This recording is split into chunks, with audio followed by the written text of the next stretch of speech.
अस्सलाम वालेकुम, मैं मोमिन इम्तियाज़ और आप देख रहे हैं प्रोग्राम ज़रा सोचिए। नाज़रीन, काफ़ी दिनों से जो डिबेट चल रही थी कि जो पाकिस्तान क्रिकेट टीम है उनकी जो मुसलसल कारकर्दगी और परफॉर्मेंस जो थी बिल्कुल अच्छी नहीं थी, तो उसके बारे में जो पीसीबी है वो करेगी क्या? आया वो कोई ऐसा एक्शन लेगी जिससे टीम की परफॉर्मेंस चेंज हो? तो अभी पीसीबी ने कोई रीसेंट डिसीजन लिया जिसमें जो सिलेक्शन कमेटी है उसके जो मेंबर्स वहाब रियाज और अब्दुल रज़ाक, इनको टीम सिलेक्शन की जो कमेटी है उनसे निकाला गया। अब जो वहाब रियाज है वो सिर्फ टीम सिलेक्शन के मेंबर नहीं है, उनका जो काम है वो सीनियर मैनेजर भी है टीम के, जो डिसिप्लिन को मेंटेन करते हैं और दूसरे और काम भी करते हैं। तो उनको इसलिए भी निकाला गया कि जो टीम की एक स्पिरिट होती है, एक ज़ील होते हैं जिससे वो काम करती है। और 2024 का जो वर्ल्ड कप भी हुआ जिसमें जो टीम स्पिरिट बिल्कुल नज़र नहीं आ रहा था और जो टीम वर्क होता है वो नज़र नहीं आ रहा था पाकिस्तानी क्रिकेट टीम का, तो ये भी क्रिटिसिज्म उन पर आयद किया गया कि इन्होंने कोई नोटिस नहीं लिया, कोई एक्शन नहीं लिया। ये भी एक बहुत बड़ा रीज़न था कि जो वहाब रियाज है उसको टीम से निकाला गया। देखिए, हमारी जो क्रिकेट टीम है, जो क्रिकेट टीम को सेलेक्ट करते हैं, उनकी जो सिलेक्शन कमेटी है उसके होती है, उसके 7 मेंबर्स हैं। अब यहाँ पे सवाल ये पैदा होता है कि क्यों सिर्फ और सिर्फ वहाब रियाज और अब्दुल रज़ाक को हटाया गया, क्यों और मेंबर्स को नहीं हटाया गया? तो अभी मैंने जिस तरह आपको कहा कि वहाब रियाज का तो एक परफॉर्मेंस बिल्कुल अच्छी नहीं थी,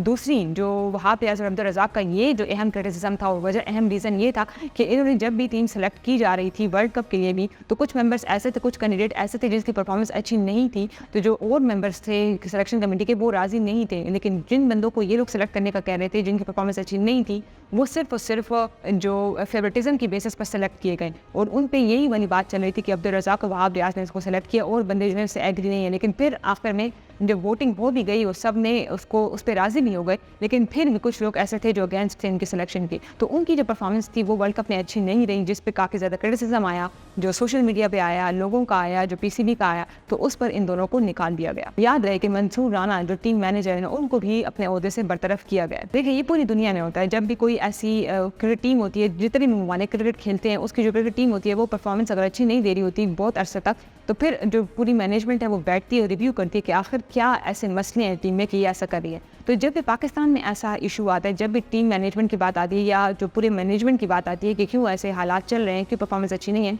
तो क्यों ज़्यादा इतना इसको मुअम्मा बना दिया जाता है, क्यों उस पर इतना बड़ा मसला बना दिया जाता है, ये तो आम रूल है, कानून है। लेकिन हमारे यहाँ पे मसला ये है कि हमारी जो पीसीबी है वो सोशल मीडिया पे काफ़ी जाती है। सोशल मीडिया पर कोई बात चल रही हो, किसी बंदे का जिक्र किया जा रहा हो, किसी की सिलेक्शन की बात की जा रही हो, किसी को सपोर्ट किया जा रहा हो, तो अगले दिन वो फैसला जो है पीसीबी दे सकती है और ये बहुत अहम मसला है। अभी रिसेंटली जो शाहिद अफरीदी है उन्होंने भी क्रिटिसाइज़ किया, स्पेशली टारगेट किया बाबर आजम को। उन्होंने कहा कि टीम के जो सिलेक्शन के मेंबर्स हैं उनको निकालने के साथ साथ आप लोग जो टीम में खिलाड़ी हैं उनकी भी परफॉर्मेंस को देखें। बाबर आजम को हमने चैंपियन ट्रॉफी में मौका दिया, वर्ल्ड कप में मौका दिया, इस तरह और भी जो लीग्स से उन्हें मौका दिया, लेकिन उन्होंने अपनी परफॉर्मेंस अच्छी नहीं दिखाई। तो सबसे पहले तो बाबर आजम को निकाला जाए। देखिए, अगर हम इंग्लैंड क्रिकेट टीम की बात करते हैं तो 2015 में उनकी परफॉर्मेंस इंतहाई दी थी, जिस पर उनकी पूरी मैनेजमेंट बैठी थी, उन्होंने रिव्यू किया था, देखा था कि क्या मसाइल चल रहे हैं और इन्होंने इवन कि ये भी किया था कि जितने अच्छे और कैप्टन हैं और अच्छे कैंडिडेट हैं, जो खिलाड़ी हैं दुनिया के, उन सबसे डिसीजन लिया, उनके साथ मीटिंग्स की और उसके बाद उन्होंने ये फैसला किया कि कुछ चेंजेस करते हैं। उन्होंने जो चेंजेस की उससे फ़ायदा ये हुआ कि 2019 में इंग्लैंड ने वर्ल्ड कप जीत भी लिया।